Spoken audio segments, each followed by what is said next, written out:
Hi, one of the first things we have to know how to do in Galileo, especially when it comes to working with assessments, is to understand the concept of libraries, how to create libraries, and how to access libraries. So I'm going to show you how to do that. All right, whenever we go into Galileo, the first thing we should probably do is see our launch pad. And the launch pad has all of these tiles. And to make things a little easier, I'm going to magnify these tiles so we can see them. So you can see the different tiles. This is the launch pad. In order to create libraries, we need to go to Setup and then Library Builder. So we're in the Launchpad, have all the tiles here. We go to Setup and Library Builder. There's other ways you can do it, depending on your tile setup. We can talk more about that later. Sometimes we see Library Builder as a tile. Doesn't really matter if it's there or not because you can always get to it under Setup, Library Builder. So I'm going to click on that. Now I have to choose a school and a teacher in order to access libraries or create a new library. In some ways, it doesn't really matter which one I choose, and you'll see why in just a minute. So the first thing I'm going to do is click on the name of the school, and they're listed alphabetically. Now, you probably only see one school, but you may not, and I don't really know. It depends on how things are set up. So I'm going to type in learning to search for Fayette County Learning Center. There we go, Learning Center. And I have to select a class. It seems odd that I have to, but you do. It doesn't really matter which one you choose. You may only have access to your own, or you may see all of them just like I do. It doesn't really matter. I'm going to pick the first one I see, Adam. And then when I go to create a library, I have to select what type of library I'm actually creating. So library type, I'm going to select test. You can create libraries that contain lessons, that contains instructional dialogue, and to be honest, I don't even know what that is. A curriculum can be housed in a library, and if you scroll down, a library of resources and item families, there's lots of types of libraries. The one we're going to work with is the test library. So I select that. Now it takes just a second, and I can see a list of libraries. Now I'm going to get my video screen out of the way. And you could see all of the libraries that the Fayette County Learning Center, and I believe Adam in specific, has access to. So you can see all of these libraries. Now, Adam may not be able to see these. To be honest, I'm not sure if these libraries reflect Adam's rights or if they reflect my rights. And I'd have to experiment a lot to know the answer to that. But I do know that if I want to create a new library, I'm going to create a new library now by selecting New Library.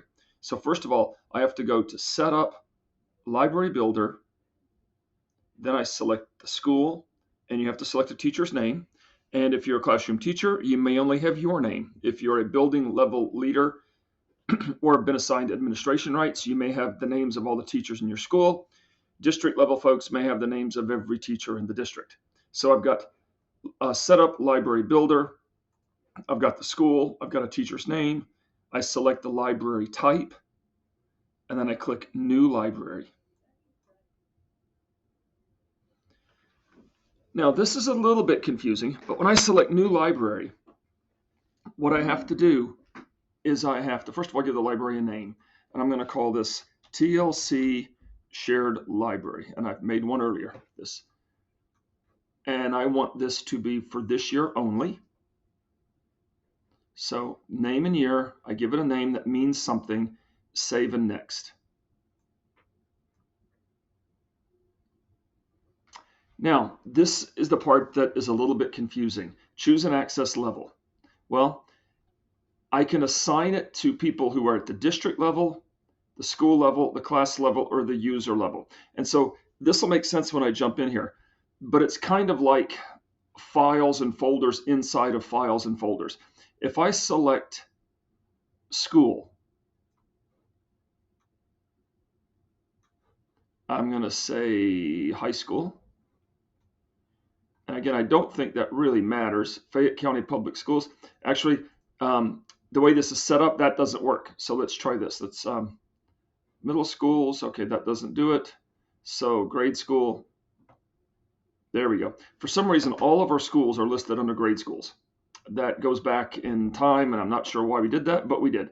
So all of the schools are listed under the grade school kind of tab here. So Fayette County Learning Center. I think I saw it right here. We go. And it doesn't matter that it's under the grade schools. That's kind of irrelevant.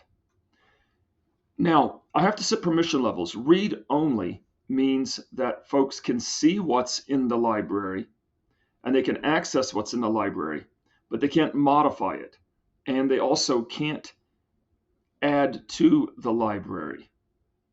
So read only means you can see what's in the library, you can assign tests from the library to your students, but you can't add to the library, nor can you change anything that's in it. So write access means you can add to the library and you can manipulate the tests that are stored in the library. So I'm going to go ahead and give the folks here write access. And I'm going to save and next. Now I can see in my summary tab for 2021-2022, I have the Fayette County Learning Center and all users have write permission to this library, the one called TLC Shared Library. And I'm also listed as a specific user, and I have access to it as well. So I'm going to change this now. I'm going to remove that access. I'm going to keep my access here, though. I could also go back to library assignment. I could do it a little differently. I could look at class level use. And with this, I'm in the Fayette County Learning Center. I can apply these permissions. I can give permission to all of these classes that are listed. So I could, for example, only give it to Adam and Andrew and Anthony. And I'm going to hit save and next. Now, oh, right, this is important again. They have write access. So this would be a shared library between Adam, Andrew, and Anthony. Maybe they're working together on something and they want to create shared common assessments. They would store it in that library. I'm going to hit save and next. And I'm going to see that these classes have access to that library, and I do as an individual user. One more time for practice, I'm going to get rid of Adam's access, Andrew's access, and Anthony's access. I'm going to do this one more time. Library and assignment. And I'm going to deselect those. And I'm going to go to individual user level.